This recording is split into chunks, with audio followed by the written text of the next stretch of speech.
तब चंचल मना कपि हनुमान की चंचल विजय पताका से चिन्हित रथ वाली कपि ध्वजा धारण करता पांडु रूप पंडा पुत्र पांडव अर्जुन ने काओ काओ करता कौरवीय नेता धृतराष्ट्र पुत्रों विशेषतः ऐसे सतर्कता पूर्वक सज्जित और प्रवृत्त हुआ देखकर ज्ञान योग धारणा आदि के ज्ञान शस्त्र चलाने के समय अपना दैहिक पुरुषार्थ रूपी गांधी धनुष उठा लिया।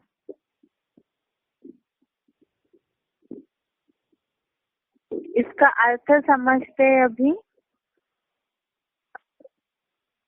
अथ कपिध्वजः अर्थात तब कपिध्वजा धारण करता। आगे है पांडवः धृतराष्ट्रान् मना पांडव अर्जुन ने धृतराष्ट्र पुत्रों को।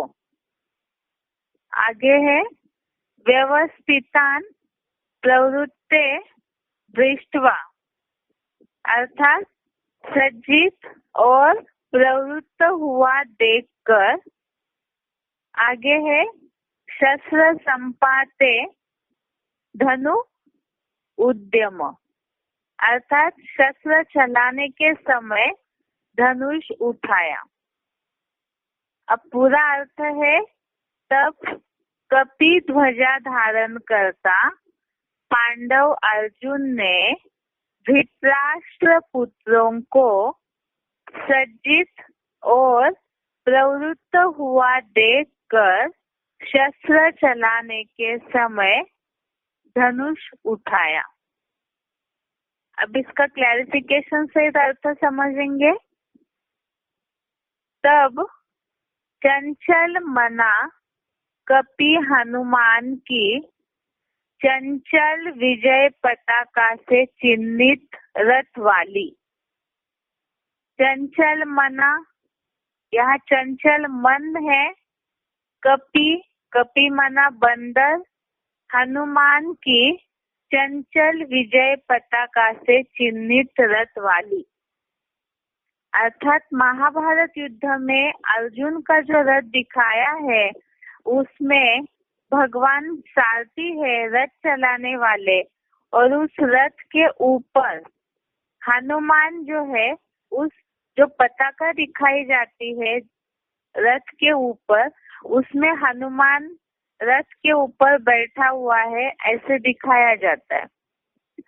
तो यहाँ भी वही बात लिखी है चंचल मना कपि अर्थात बंदर हनुमान की चंचल विजय पताका से चिन्हित रथ वाली कपि ध्वजा धारण करता अर्थात उस रथ के ऊपर विजय पताका के ऊपर कपि हनुमान जो चंचल है वो अंकित है बैठा हुआ है। कपि ध्वजा धारण करता पांडु रूप पंडा पुत्र पांडव अर्जुन ने काव काव करता कौरवीय नेता। तो ये तो हम पहले भी समझ चुके हैं कि कौरव अर्थात ही कौओं की तरह रव अर्थात शोरगुल करने वाले। तो जो कौरव संप्रदाय वाले हैं वो वोट के लिए प्रजा को इकट्ठा करने के लिए काव काव करने की भाषणबाजी ज्यादा करते हैं। तो इसी के लिए लिखा कि काव काव करता कौरवीय नेता धृतराष्ट्र पुत्रों को ऐसे विशेष सतर्कता पूर्वक सज्जित और प्रवृत्त हुआ देखकर। तो यहाँ जो बात आई है ऐसे विशेष सतर्कता पूर्वक सज्जित और प्रवृत्त हुआ देखकर। सतर्कता पूर्वक माना अलर्ट हुए हैं। जैसे कोई कार्य के लिए विशेष तैयार होकर के रहना, इस हिसाब से यहाँ लिखा सतर्कता पूर्वक सज्जित अर्थात रेडी होना, तैयार हो जाना और प्रवृत्त हुआ देखकर। यहाँ ये जो बात बोली है कि धृतराष्ट्र पुत्रों को विशेष सतर्कता पूर्वक सज्जित और प्रवृत्त हुआ देखकर, तो ये ऊपर से श्लोकों से कनेक्टेड है। जैसे हम अभी तक शुरू से समझते हुए आए इस गीता के श्लोकों को, तो इसमें खास ये बताया, जैसे कि सबसे पहले श्लोक में हमने समझा, जहाँ धर्म क्षेत्र कर्म क्षेत्र ये जो बात बोली हुई है, तो वहाँ दोनों सेनाएं तैयार खड़ी है। और दूसरे श्लोकों में हमने अगले समझा कि दुर्योधन जो है वो सेना का निरीक्षण करके उन्होंने गुरु द्रोणाचार्य को बताया कि पांडव सेना में कौन कौन महारथी है। उसके अलावा अगले श्लोकों में जहाँ कौरव सेना का वर्णन है, तो उसमें समझा है कि कौरव सेना में भी सारे महारथी योद्धाएं है, जैसे पितामह भीष्म है, द्रोणाचार्य है, अश्वत्थामा है। और ये सारे महारथी जो उसमें ऐसे भी है समितिंजय जैसे, जो युद्ध में सदाकाल विजयी है। उसके अलावा उन्होंने जो अपने अस्त्र शस्त्र तैयार किए हैं कौरव संप्रदाय वालों ने, उसके बाद फिर भीष्म की रक्षा के लिए जिस तरह से श्लोक में आया 11वें कि भीष्म की रक्षा के लिए दुर्योधन ने जिस तरह से व्यवस्था बनाई है, तो उसके बाद फिर पितामह भीष्म ने अज्ञानता का जो सर्वव्यापी वाला शंख बजाया।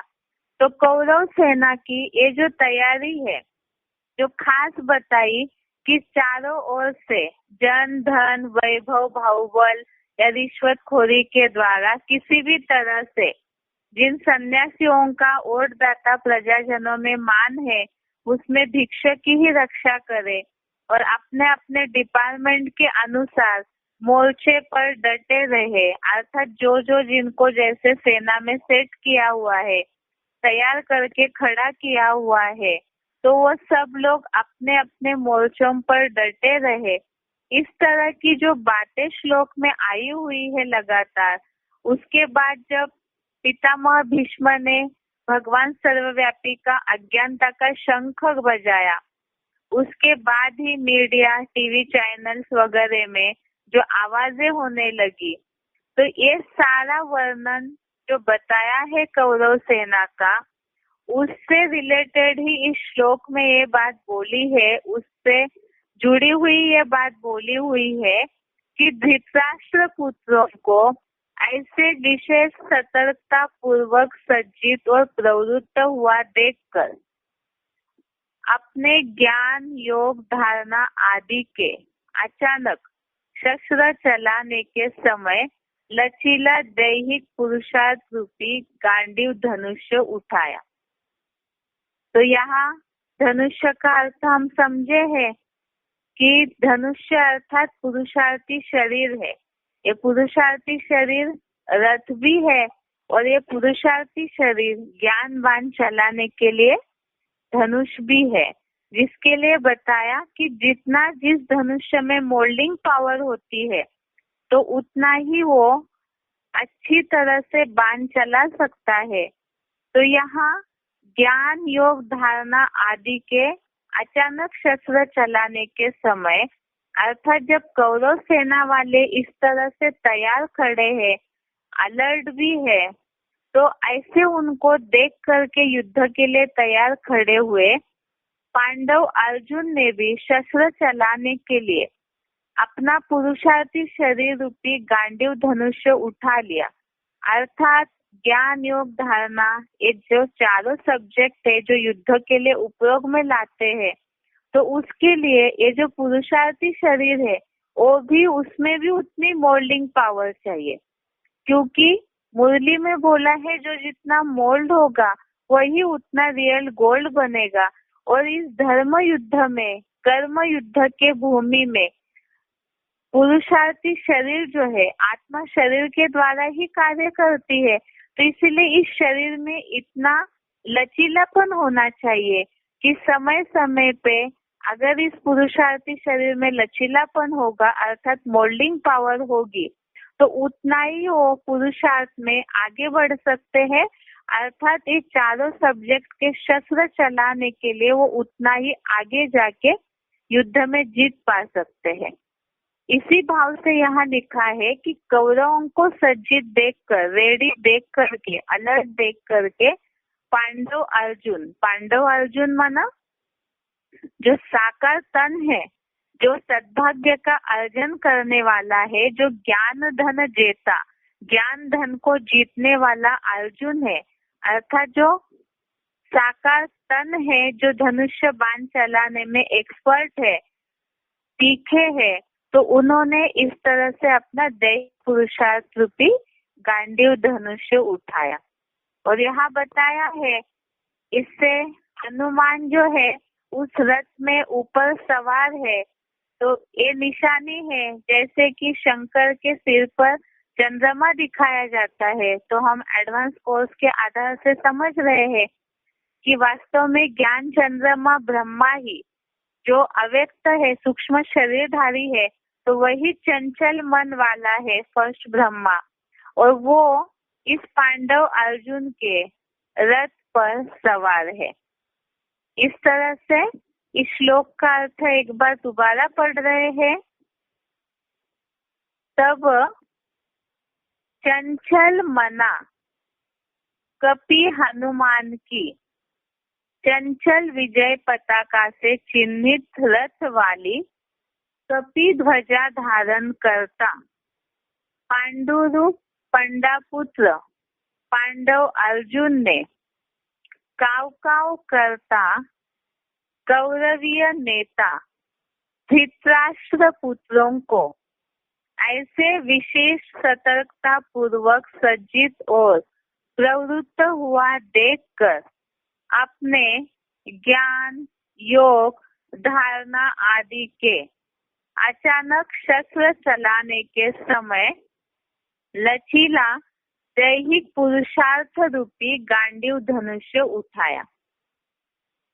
इस तरह से आज का श्लोक हो गया। अभी बेसिक कोर्स का जो टॉपिक चल रहा था मन का, उसे देखते हैं।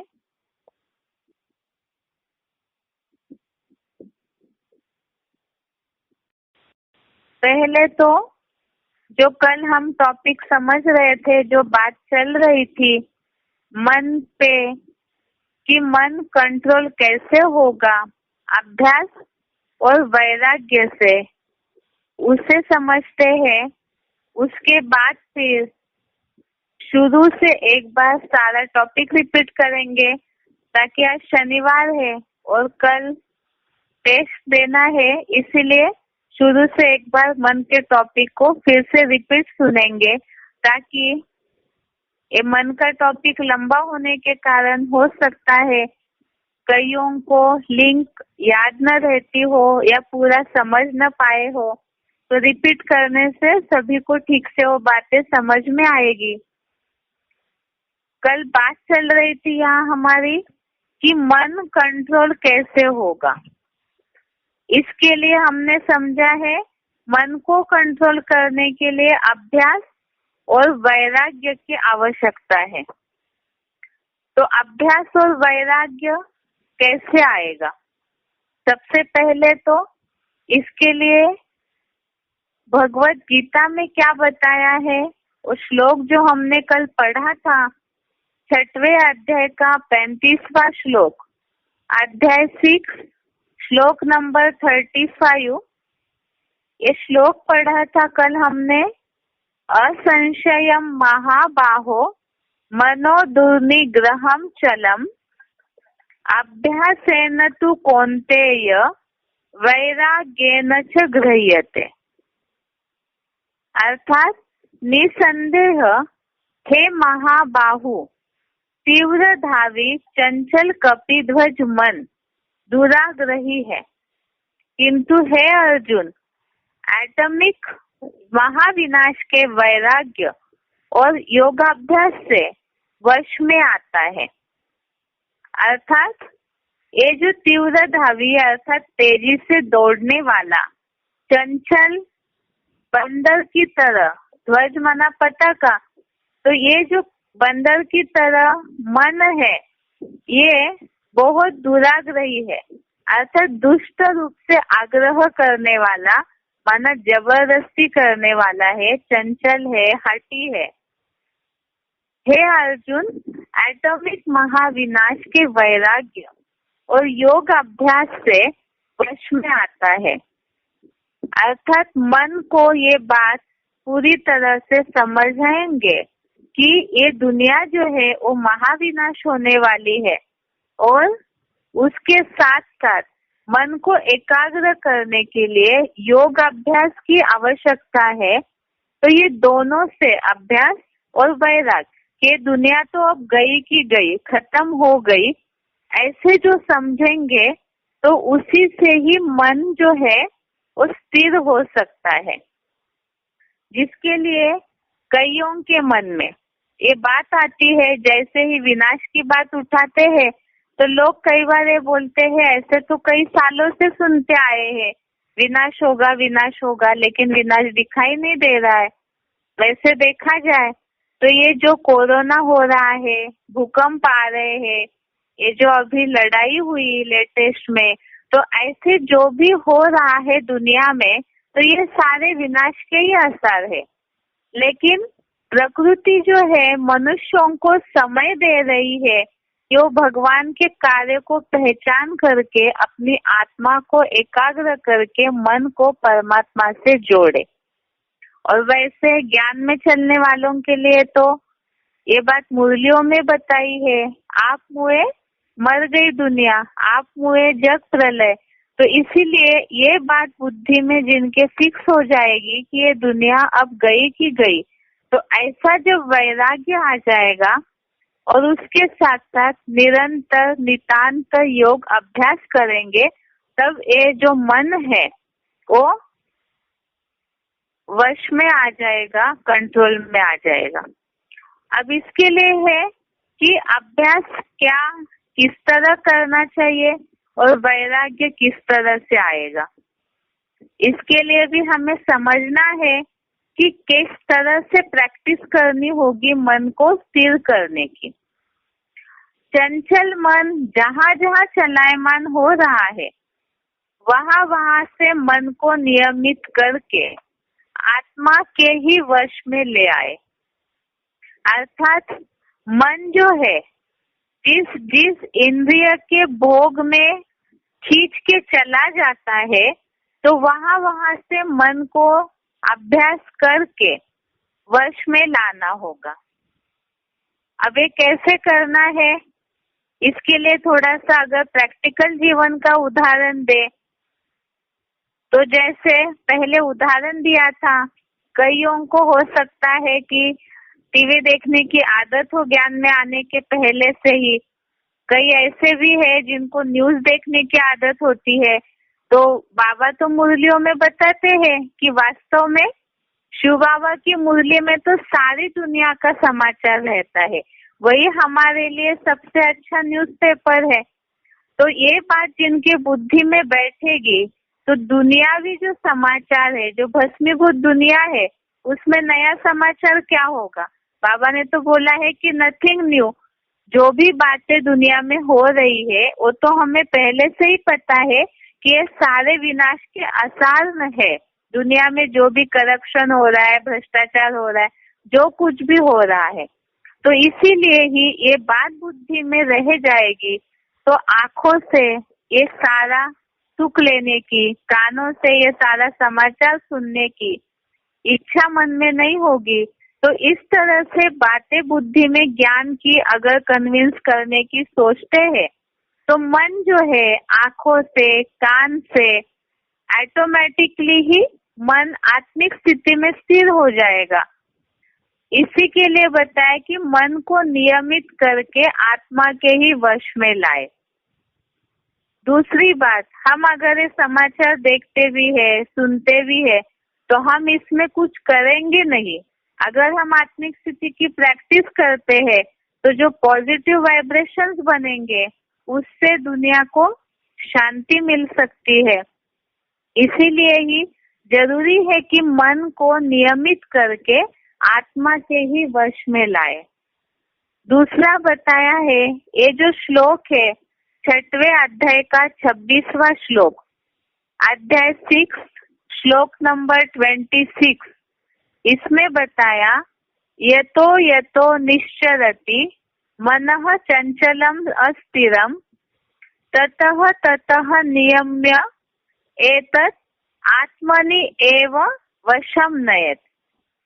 माना अस्थिर चंचल कपि जैसा मन जहाँ जहाँ अपनी देह के संबंधियों स्थान विशेष या पदार्थों से हट पूर्वक चलायमान हो, वहाँ वहाँ से इस मन को भली भांति प्रयत्न पूर्वक और धैर्य पूर्वक नियमित करके स्टार जैसी चेतन अनुरूप ज्योति बिंदु आत्मा के ही वश में ले आए। एक बार दोबारा ये अर्थ पढ़ रहे हैं। अस्थिर चंचल कपि जैसा मन जहाँ जहाँ अपनी देह के संबंधियों स्थान विशेष या पदार्थ विशेष से। अस्थिर माना जो मन स्थिर नहीं है, चंचल है, बंदर की तरह चंचल है, और ऐसा अस्थिर और बंदर की तरह चंचल मन जहाँ जहाँ अपनी देह के संबंधी स्थान विशेष पदार्थ विशेष अर्थात इंद्रियों के सुखों में जहाँ जहाँ भी ये मन हठ पूर्वक माना जबरदस्ती चलायमान होता है, अर्थात जहाँ जहाँ ये मन बार बार दौड़ता है, चाहे शरीर की ओर, माना जो शरीर के लिए बताया, 5 तत्वों के लिए बताया कि रूप, रस, गंध, स्पर्श, शब्द, इन सब तत्वों में जहाँ जहाँ मन अपने आप को खींचता है, जीभ से रस लेने की इच्छा होती है, कान का भी रस होता है सुनने का, आंखों का भी रस होता है देखने का, तो इन सब चीजों से जहाँ भी हठ पूर्वक मन चलायमान होता है, वहां से अपने इस मन को भली भांति माना अच्छी तरह से प्रयत्न पूर्वक कोशिश करके धैर्यता पूर्वक अर्थात धीरे धीरे रेगुलर करके माना नियमित करके स्टार जैसी चेतन अनुरूप ज्योति बिंदु आत्मा के ही वश में ले आए।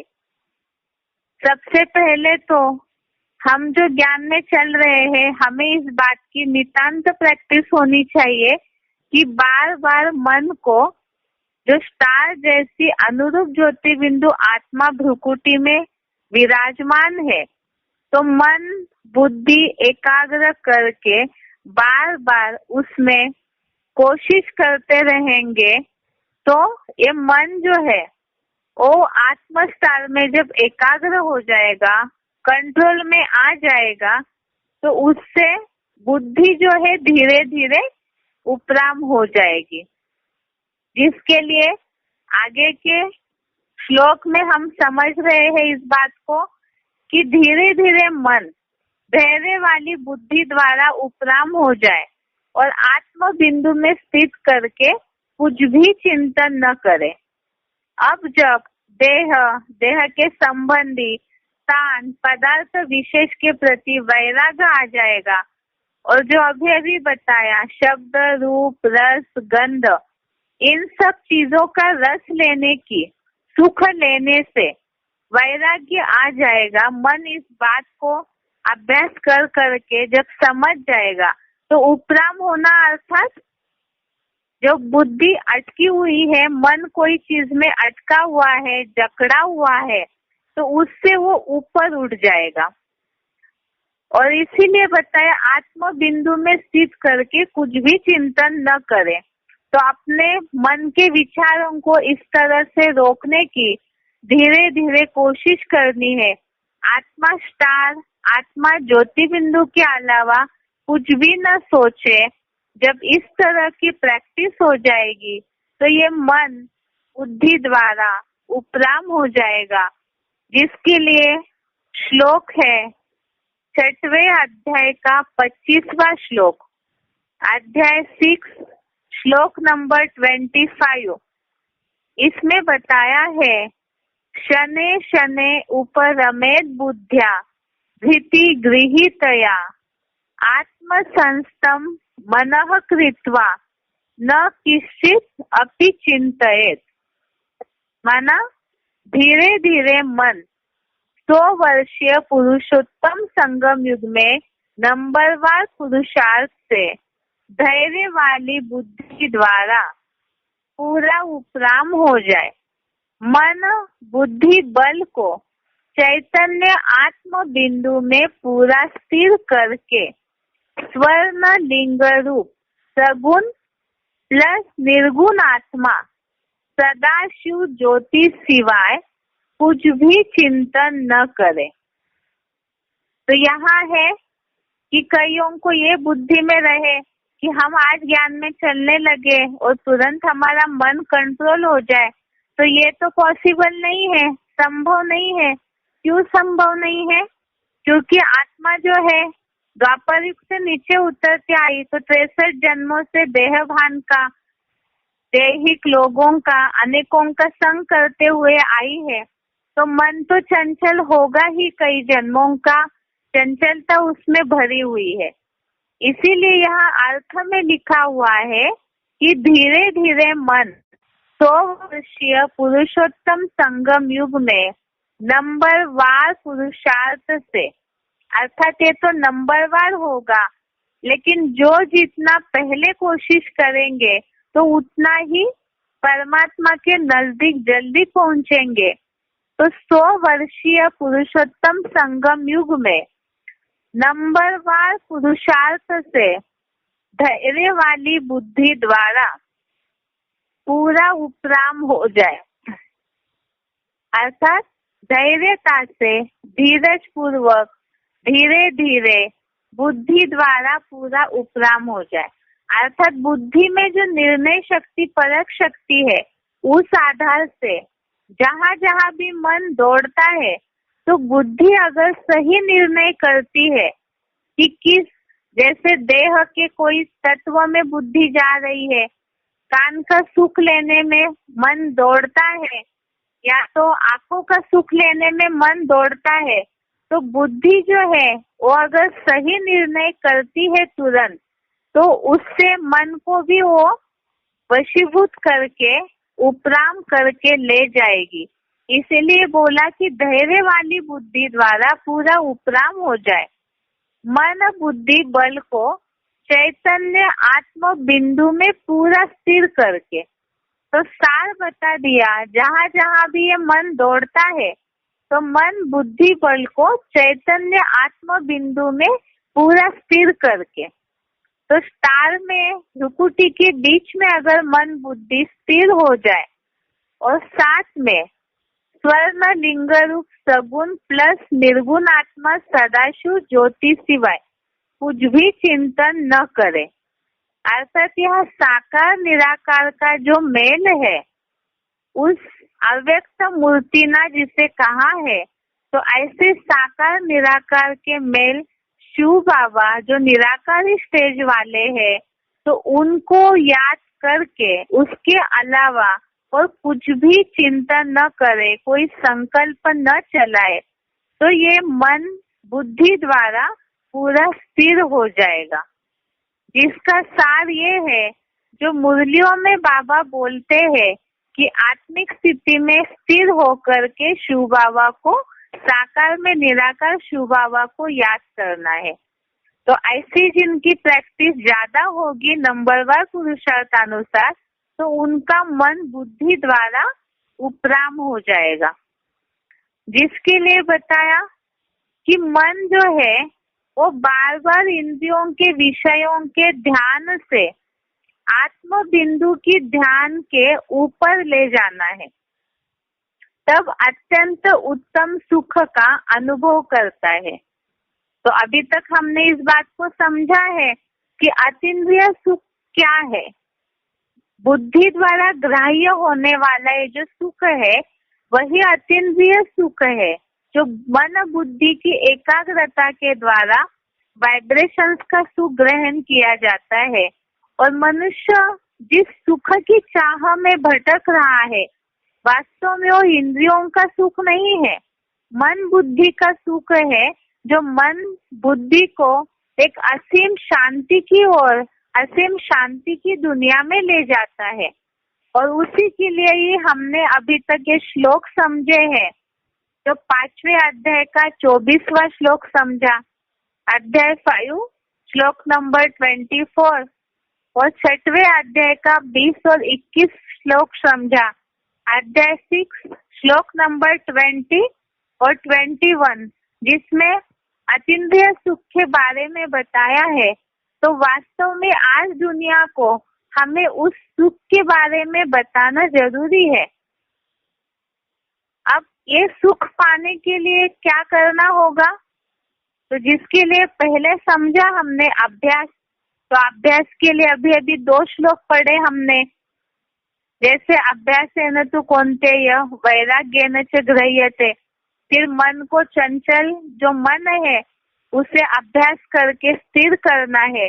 और साथ साथ दूसरा श्लोक पढ़ा हमने, जो नंबरवार पुरुषार्थानुसार बुद्धि द्वारा उपराम हो जाए और आत्म बिंदु में पूरा स्थिर हो जाए। अब उसके बाद है, ये तो अभ्यास कैसे करना है वो बता दिया। अब वैराग्य कैसे आए ये भी जरूरी है, क्योंकि वैराग्य आने के लिए भी जरूरी है कि इस दुनिया के प्रति बुद्धि में ये हो, जो शुरू में हमने समझा कि इस दुनिया का विनाश होने वाला है। लेकिन ये बात बुद्धि में क्यों नहीं बैठती है?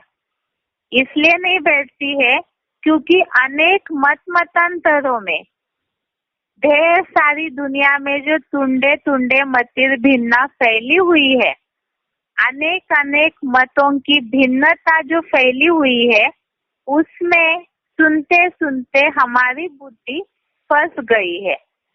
जिसके लिए हमने पहले अध्याय के श्लोक में भी समझा, ये जो सर्वव्यापी का अज्ञान फैला हुआ है, अंधकार, तो उसमें सारी दुनिया प्रभावित है। इसी तरह से यहाँ भी श्लोक में बताया है, दूसरे अध्याय का 52 नंबर श्लोक, अध्याय 2 श्लोक नंबर 52, इसमें बताया है कि जब तेरी बुद्धि सुनी सुनाई और मोह रूप कीचड़ को पार करेगी, तब वैराग्य को प्राप्त होगा। एक बार ये श्लोक पढ़ रहे हैं, यदा ते मोह कलिलम बुद्धि व्यतितरिष्यति तदा गंतासि निर्वेदम श्रोतव्यस्य श्रुतस्य च। दोबारा पढ़ रहे ये श्लोक, यदा ते मोह कलिलम बुद्धि व्यतितरिष्यति तदा गंतासि निर्वेदम श्रोतव्यस्य श्रुतस्य च।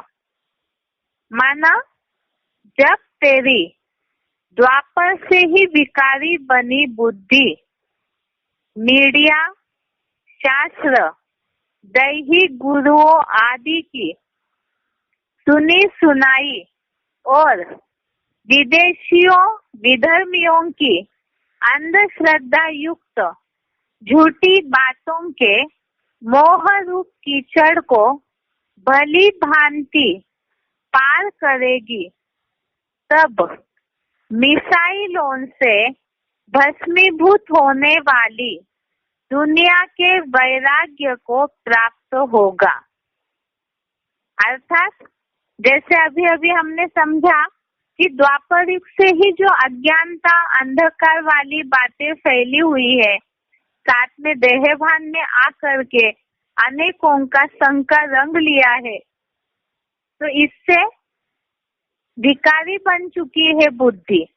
और ऐसी बुद्धि, मन जो विकारी हुआ है, तो वो साथ साथ ही अभी कलियुगांत में जो मीडिया वाले बात फैलाते हैं, उस कौरव संप्रदाय की ग्लानि वाली बातों से भी लोग प्रभावित होते हैं। द्वापर से जो देहधारियों के द्वारा जैसे जैसे शास्त्रों की सात्विकता खत्म हो गई, मिक्ष्चारिटी शुरू हो गई शास्त्रों में, तो ऐसी सुनी सुनाई बातें और देहधारी धर्म गुरुओं की जो देह भान में रह करके जो उन्होंने बातें फैलाई है, तो ऐसी सुनी सुनाई बातें और विदेशियों विधर्मियों की अंधश्रद्धा युक्त झूठी बातों के मोह रूप कीचड़ को भली भांति पार करेगी। अर्थात ये तो आदत हो गई है, मनुष्य को अभ्यास हो गया है कि कोई भी कुछ बात बताता है तो उसमें कहीं ना कहीं बुद्धि धस जाती है, क्योंकि बार बार हम देहधारियों का कलयुगांत तक संग लेते आए, तो उस मोह रूप कीचड़ में बुद्धि फंसी हुई है। जब इससे बुद्धि भली भांति पार होगी, तब मिसाइलों से भस्मीभूत होने वाली दुनिया के वैराग्य को प्राप्त होगा। तो इसके लिए क्या करना जरूरी है? इसके लिए एक मुरली पॉइंट भी है जो सभी जानते हैं एडवांस में आने के बाद, कि सुनी सुनाई बातों से भारतवासियों ने दुर्गति पाई है। तो इसी कारण से ये जो दुर्गति हुई है, अब इसे सदगति की ओर ले जाना है, तो इस मोह रूप कीचड़ से बुद्धि को हटाना होगा। अर्थात ही जो व्यभिचारी ज्ञान में बुद्धि फंसती है, अनेकों से सुनने का, कन रस लेने की जो आदत हुई है, जब इससे बुद्धि एकाग्र हो जाए, अनेकों का सुनना बंद करे, तो बुद्धि इस कीचड़ से पार हो जाएगी। और साथ ही में ही ये बात बुद्धि में जो शिव बाबा बता रहे हैं कि मिसाइलों से भस्मीभूत होने वाली दुनिया के वैराग्य को प्राप्त होगा, तो ऑटोमेटिकली ही इस सुनी सुनाई बातों से अगर हम बंद करें सुनना, इसका अभ्यास करें साथ में ही, तभी इस विनाशी दुनिया से वैराग्य भी प्राप्त होगा। अब इसके बाद ही जब ऐसा वैराग्य आ जाएगा, तब ही बुद्धि जो है वो परमात्मा की याद में एकाग्र और स्थिर हो सकती है, जिसके लिए ही दूसरे अध्याय का 53 नंबर श्लोक, अध्याय 2 श्लोक नंबर 53, इसमें बताया है, श्रुति विप्रतिपन्नाते यथा स्यात्सति निश्चला समाधो अचला बुद्धि तदा योगम वाप्स्यसि। दोबारा बता रहे श्लोक, श्रुति विप्रतिपन्नाते यदा स्यात्सति निश्चला समाधो अचला बुद्धि तदा योगम वाप्स्यसि। माना, जब तेरी श्रुतियों से भ्रमित बुद्धि साक्षात आए हुए परमात्मा की स्मृति में अविचल स्थिर होगी, तभी अति सूक्ष्म आत्म स्टार रूपी रिकॉर्ड के अंदर 84 जन्मों के स्वदर्शन चक्रगत सागर मंथन में लगेगी, तब योग की समाधिगत स्थिति को पा लेगा। अब दोबारा इस अर्थ को समझते हैं। जब तेरी श्रुतियों से भ्रमित बुद्धि, श्रुतियों अर्थात श्रुति अर्थात सुनने की बात, जब तेरी श्रुतियों से भ्रमित बुद्धि अर्थात सुनी सुनाई बातों के कारण भ्रमित बुद्धि, भ्रमित होना अर्थात कंफ्यूज होना, बुद्धि का भटकना, अनेक बातों में बुद्धि का उलझना, तो ढेर सारी सुनी सुनाई बातों के कारण बुद्धि कंफ्यूजन में है, उलझी हुई है। तो ऐसी जो बुद्धि है, साक्षात आए हुए परमात्मा की स्मृति में अविचल स्थिर होगी।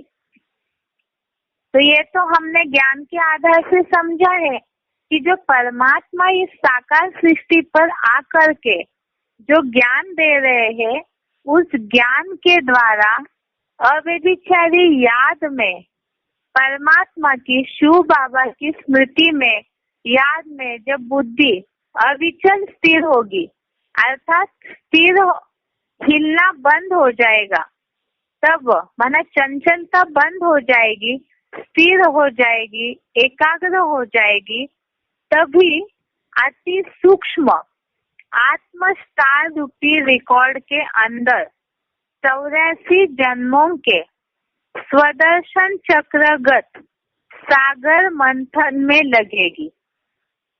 अर्थात जब परमात्मा की याद में बुद्धि स्थिर होगी, और साथ में बताया कि परमात्मा के याद के साथ साथ ऊपर के श्लोक में हमने समझा है कि आत्म ज्योति बिंदु में बुद्धि स्थिर होके परमात्मा के उस साकार में निराकार रूप को जितना हम याद करेंगे, तब ये अति सूक्ष्म आत्मस्टार रूपी रिकॉर्ड में जो 84 जन्मों का रिकॉर्ड भरा हुआ है, जो हमें हुए माय का पार्ट रियलाइज करना है, तो ऐसे स्वदर्शन चक्रगत सागर मंथन में बुद्धि लगेगी।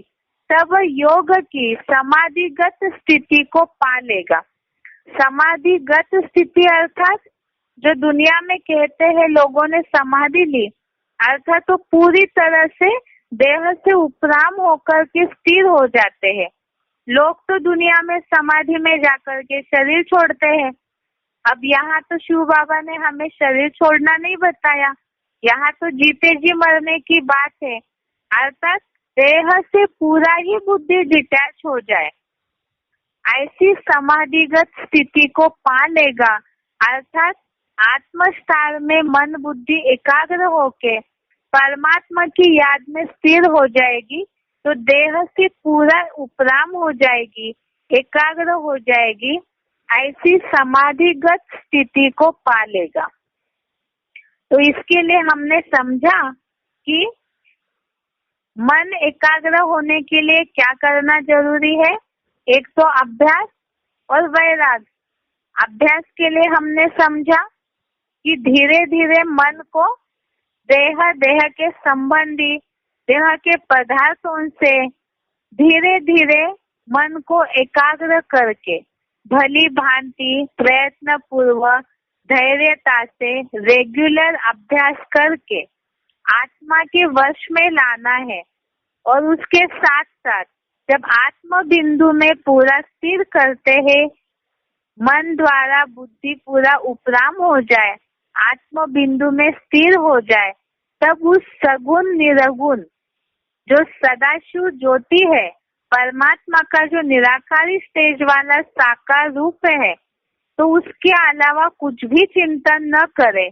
जब ऐसे मन बुद्धि स्थिर हो जाएगी, तो अभ्यास करते करते साथ में वैराग्य भी लाना है। तो वैराग्य के लिए भी हमने समझा कि सुनी सुनाई बातों के मोह रूप कीचड़ से बुद्धि पार हो जाए, तब ही वैराग आएगा।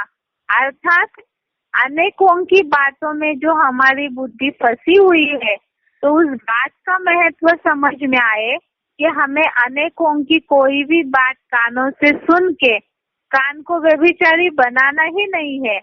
केवल एक शिव बाबा का ही जो सदगति दाता है, उस बात में अगर बुद्धि हमारी बिल्कुल स्थिर हो जाए, तब इस विनाशी दुनिया से वैराग्य प्राप्त हो जाएगा। और जब वैराग्य प्राप्त हो जाएगा, ये अनेक श्रुतियों से भ्रमित बुद्धि, अर्थात अनेकों की सुनी सुनाई बातों से कंफ्यूज वाली बुद्धि, जब परमात्मा की याद में पूरी स्थिर हो जाएगी, तब आत्मा के अंदर जो 84 जन्मों का रिकॉर्ड भरा हुआ है, तो उस रिकॉर्ड के स्वदर्शन चक्र के लिए सागर मंथन में बुद्धि लगेगी, और वही फिर आत्मा योग की समाधिगत स्थिति को पा लेगा। क्योंकि जब बेसिक कोर्स समझाते हैं, तो उसका पहला टॉपिक है हु एम आई, मैं आत्मा कौन हूँ। तो कईयों को ये प्रश्न निर्माण होता है, ये कैसे पॉसिबल है कि हम अपने आप को जान सकते हैं, अपने पुराने जन्मों को जान सकते हैं। तो उसका जवाब भी गीता में ही आ गया कि आत्मस्टार के अंदर जो रिकॉर्ड भरा हुआ है, ये इतना सूक्ष्म रिकॉर्ड है तो उसके लिए मन बुद्धि को स्थिर करके पूरा सूक्ष्मता में ले जाना होगा। और ऐसे जो योग की अवस्था है वही स्वदर्शन चक्र के सागर मंथन में लग करके वो रिकॉर्ड जो है आत्मस्तार का वो भी खुल जाएगा और योग की समाधिगत अवस्था को भी आत्मा पा लेगी। और अब तक हमने यही मन का टॉपिक समझा है कि मन को कैसे चंचलता आती है, उस चंचल मन को इंद्रियों से निकाल के किस तरह से स्थिर करना है। और यहाँ अभी तक हमने ये समझा कि मन बुद्धि द्वारा उपराम हो जाए, अर्थात मन से भी बुद्धि शक्तिशाली है, क्योंकि मन तो चंचल है, हवा की तरह बहते रहता है, घोड़े की तरह दौड़ते रहता है और उसका लगाम है बुद्धि। तो मन से बुद्धि शक्तिशाली है और इस बुद्धि के लिए हमें क्या करना है, क्योंकि बुद्धि की निर्णय शक्ति जो है वो ढकी हुई है काम क्रोध के आवरण से, 5 विकारों के आवरण से, कई बातों से बुद्धि ढकी हुई है। तो इसीलिए ही मन को स्थिर करना भी मुश्किल हो जाता है। अब यहाँ बुद्धि के लिए क्या करना है, बुद्धि शक्तिशाली कैसी है, वो कैसे प्राप्त होगी, वो सब बातें तो हम अगले हफ्ते समझेंगे बुद्धि का टॉपिक। लेकिन अब तक जो मन की बातें हमने पढ़ी है उसके लिए थोड़ा सा अभी और टाइम है 8-10 मिनट का, तो उसे एक बार रिपीट करके समझते हैं ताकि मन के बारे में किस तरह समझाना है वो लिंक हमें समझ में आ जाए।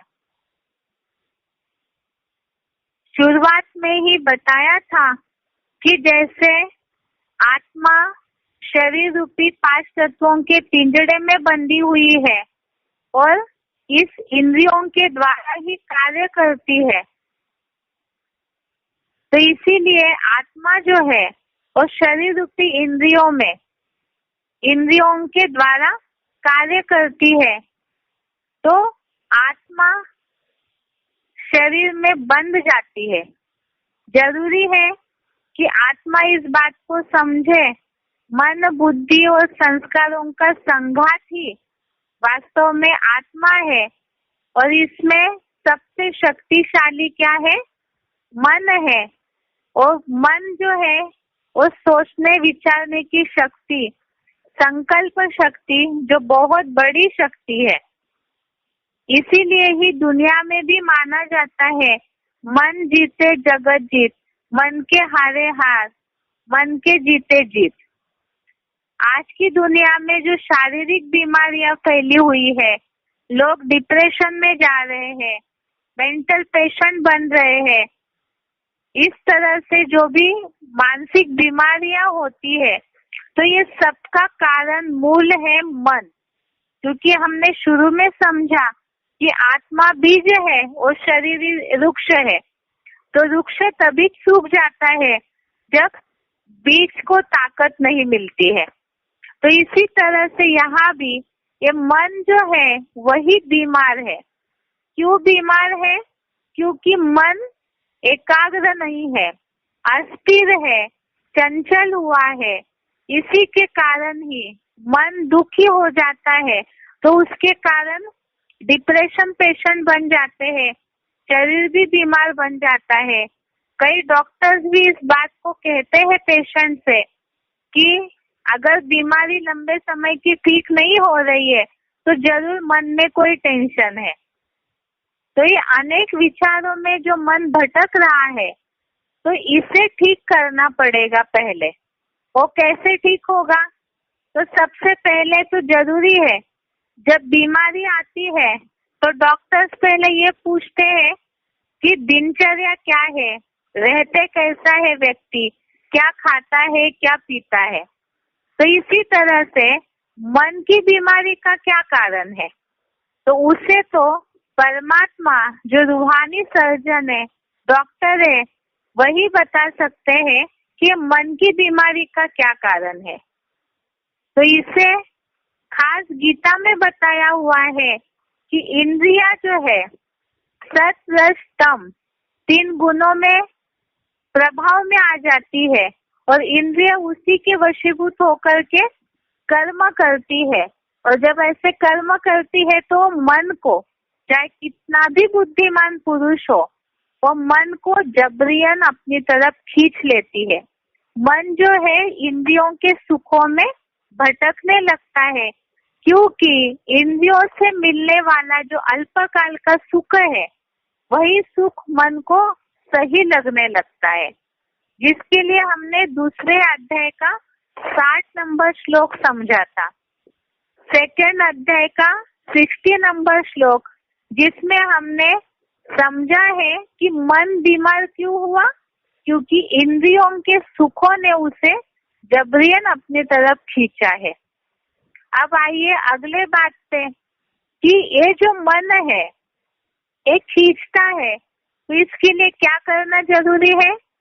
तो गीता के दूसरे अध्याय के 58 नंबर श्लोक, अध्याय सेकेंड श्लोक नंबर 58 में इस बात को हमने समझा है। एक ही उदाहरण कछुआ के अंगों की तरह, जैसे कछुआ अपने अंगों को समेटने की शक्ति रखता है, तो इसी तरह से ये मन जो बार बार इंद्रियों के सुखों में खींचता है, तो इन इंद्रियों को समेटने की शक्ति होनी चाहिए, जिसके लिए हमने समझा था कि ये योगी कछुए के अंगों की तरह मन के संकल्पों सहित, माना मन में जो विचार निर्माण होते हैं और संकल्पों के सहित श्रेष्ठ और भ्रष्ट जो कर्मेंद्रिया और ज्ञानेंद्रिया है, जो रूप रस गंध आदि का विषय भोग स्वीकार करते रहती है, तो उसके लिए कछुए के अंगों की तरह समेटने की शक्ति हो, ऐसी शक्ति हो तो उस योगी की बुद्धि दृढ़ता से आत्मस्थिर हो जाती है। तो हमने ये उपाय ढूंढा, अर्थात मन की बीमारी का एक दवाई ढूंढी कि कछुए के अंगों की तरह ही मन जो है, जो बार बार इन इंद्रियों के रसों में भागता है, तो उसे निरंतर खींच लेना चाहिए। उससे योगी की बुद्धि जो है दृढ़ता पूर्वक आत्मस्थिर हो जाती है। अब आगे इसके लिए भी बताया कि आगे और ये अभ्यास कैसे करना है। दूसरे अध्याय का 61वां श्लोक, अध्याय सेकेंड श्लोक नंबर 61, इसमें बताया है कि इंद्रियों को पूरा वश करके मेरे आश्रित हुआ, शिव में ही मन लगा। ऊपर के श्लोक में समझा हमने कछुए के अंगों की तरह विषय भोगों से निरंतर मन को खींच लेना है, तो बुद्धि आत्मस्थिर हो जाएगी, और जब आत्मा में स्थिर हो जाएगी, आत्म ज्योति बिंदु में स्थिर हो जाएगी, तो साथ में परमात्मा में ही मन लगा। अर्थात केवल हम आत्मा में स्थिर हो जाए तो पूरी प्राप्ति नहीं होगी, क्योंकि बीमारी को ठीक करने वाले तो स्वयं परमात्मा है। तो इसीलिए परमात्मा में भी पहले आत्मा में बुद्धि स्थिर हो जाए और फिर परमात्मा शिव में ही मन लगा, क्योंकि जिस मन बुद्धि वाली ज्योति बिंदु आत्मा की इंद्रिया वश में है, उसकी बुद्धि चंचल बने मन की अस्थिरता से हटकर दृढ़ता पूर्वक स्थिर रहती है। तो ये दूसरा उपाय ढूंढा। साथ में बताया कि ये जो इंद्रिया है वो तो चंचल होते ही रहती है। अब ये इंद्रियों का चंचलता के कारण ये बुद्धि की सात्विकता को नष्ट करते हैं, ज्ञान योग के नाशक है। जो बताया चोर डकैत प्रधान, ये जो है 5 विकारों ने इस मन बुद्धि की शक्ति को, सात्विकता को चुरा लिया है। तो इसी के लिए जरूरी है कि ये ज्ञान योग के नाशक जो है, इसके लिए पहले इंद्रियों को कंट्रोल करना है। अब ये जो उपाय बताया, इंद्रियों को कंट्रोल कैसे करें। अब जब हम शरीर में बंधे हुए हैं तो आंखें है तो कुछ दिखाई देगा, कान है तो सुनाई देगा, जिसके लिए बताया है गीता में तो हठयोग करने के लिए मना किया है। उसके लिए 3 अध्याय का 5वें नंबर का श्लोक हमने समझा, अध्याय 3 श्लोक नंबर 5, जिसमें श्लोक समझा था हमने, नहीं कश्चित क्षणमपि जातु तिष्ठति अकर्मकृत कार्यते हर्षः कर्म सर्वः प्रकृति जय गुणे। अर्थात कोई भी मनुष्य व्यक्ति क्षण भर भी जो अनिवार्य कर्म है इंद्रियों के द्वारा किए जाने वाले, क्योंकि ये जो इंद्रिया है वो प्रकृति के सत रज तम इन तीनों गुणों में बंधी हुई है और इन गुणों के साथ ही इंद्रियों को बरबसी माना न चाहते हुए भी कर्म तो करने ही है, क्योंकि प्रकृति का नियम है जिस प्रकृति में हम बंधे हुए हैं। इसीलिए ये अनिवार्य जो कर्म है दैहिक उपजीविका वाले, शरीर के उपजीविका के लिए, शरीर को चलाने के लिए, जीवित रहने के लिए जो भी कर्म है उसे छोड़ना नहीं है। और जो ऐसे कर्मों को छोड़ते हैं उन्हें हठयोगी बोला हुआ है, मिथ्याचारी झूठ आचरण करने वाला बोला हुआ है। जो गीता का ही 3 अध्याय का 6वां श्लोक हमने समझा था, अध्याय 3 श्लोक नंबर 6, इसमें हमने समझा था कि जो पुरुष अनेक जन्मों से प्रबल बनी कर्मेंद्रियों को जबरियन रोक कर इंद्रिय सहयोग बिना इंद्रिय के भोगों को मन से याद करता हुआ देह निर्वाह का धंधा छोड़ निष्क्रिय हुआ बैठता है, वह मिथ्याचारी है।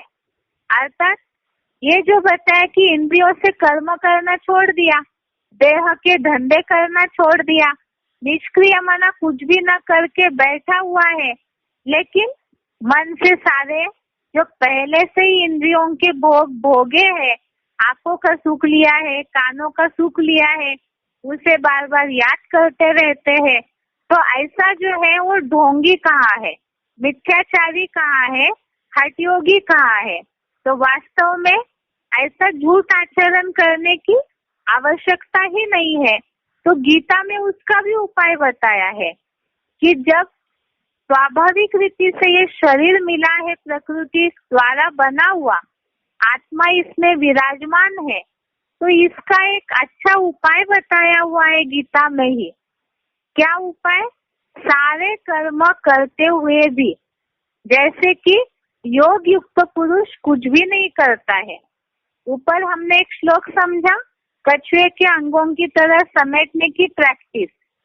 दूसरा उपाय है कि योग युक्त पुरुष अगर आत्मिक स्थिति में स्थिर होता है, परमात्मा की याद में स्थिर होता है, तो सब कुछ करते हुए भी जैसे कि अकर्ता है, जिसके लिए हमने 5वें अध्याय का 8वां और 9 नंबर श्लोक समझा, अध्याय 5 श्लोक नंबर 8 और 9, जिसमें बताया हठयोगी बनने की आवश्यकता नहीं है, सहज योगी बनकर सारा कर्म जो अनिवार्य कर्म है, देखते सुनते सूंघते खाते जाते, अर्थात सारे कर्मेंद्रियों से कर्म करते हुए भी अगर आत्म ज्योति बिंदु में बुद्धि उपराम है, स्थिर है मन के द्वारा, तो ऑटोमेटिकली ही वो योगी अकर्ता कहा जाता है, जैसे कि कुछ भी नहीं करता है। तो मन उसे बार बार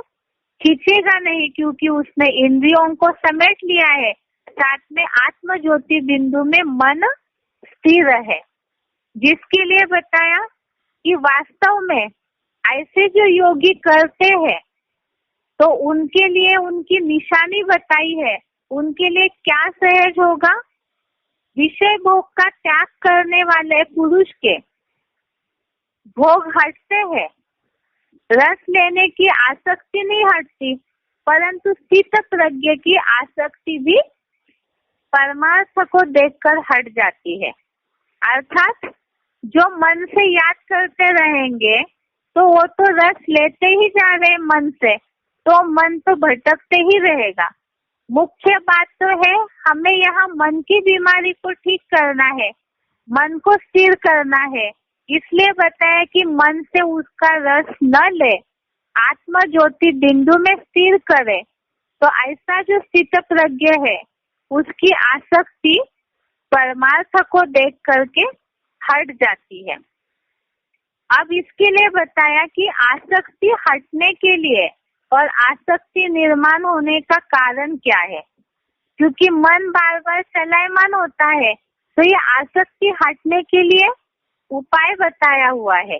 पहले तो जरूरी है कि बीमारी का कारण ढूंढे, ये आसक्ति अटैचमेंट मन की चंचलता आती क्यों है, जिसके लिए दूसरे अध्याय का 62 और 63 नंबर श्लोक हमने समझा।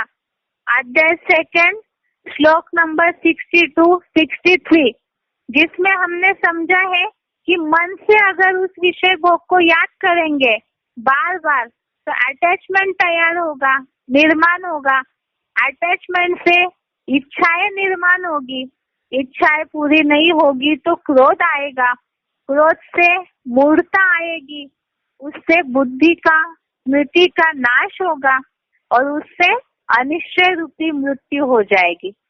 तो जरूरी है कि मन से कोई भी विषय भोगों को याद न करे, मन सीधा आत्म ज्योति बिंदु में स्थिर करे। क्योंकि ये जो मन है वो बार बार वायु की तरह बुद्धि को हर लेता है, जिसके लिए हमने सेकंड अध्याय का 67 श्लोक समझा था। अध्याय दूसरा श्लोक नंबर 67, जिसके लिए बताया कि ये मन जो है वायु की तरह ही बुद्धि को, चंचल मन खींच लेता है, हर लेता है। अब इसके लिए क्या करना जरूरी है। अब मन जो है वो बार बार विषय भोगों का रस लेने में क्यों जाता है, सुख के लिए, सुख की चाह में। क्योंकि सुख की असली परिभाषा उसे पता नहीं है तो इंद्रियों के क्षणभंगुर सुख में दौड़ते रहता है घोड़े की तरह। जिसके लिए अगर इंद्रियों का सुख विनाशी है और जो अविनाशी सुख है उसे समझते हैं, मन इस बात को समझ जाए तो इंद्रियों के जो अल्पकाल के सुख है उसके पीछे नहीं भागेगा। और उसके लिए ही हमें समझना है कि वो अतीन्द्रिय सुख क्या है। वो अतीन्द्रिय सुख के लिए ही जो समझा है, एक तो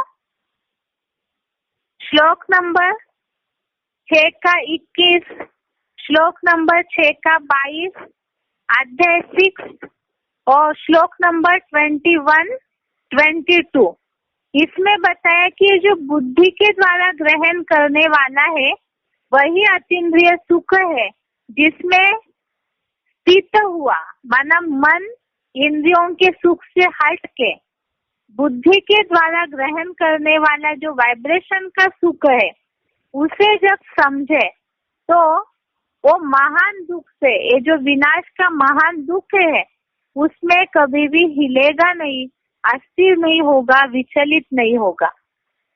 और इसी के लिए ही क्या करना जरूरी है, इस बुद्धि से ग्रहण करने वाले सुख के लिए बुद्धि को उपराम करना है और मन को कंट्रोल करना जरूरी है।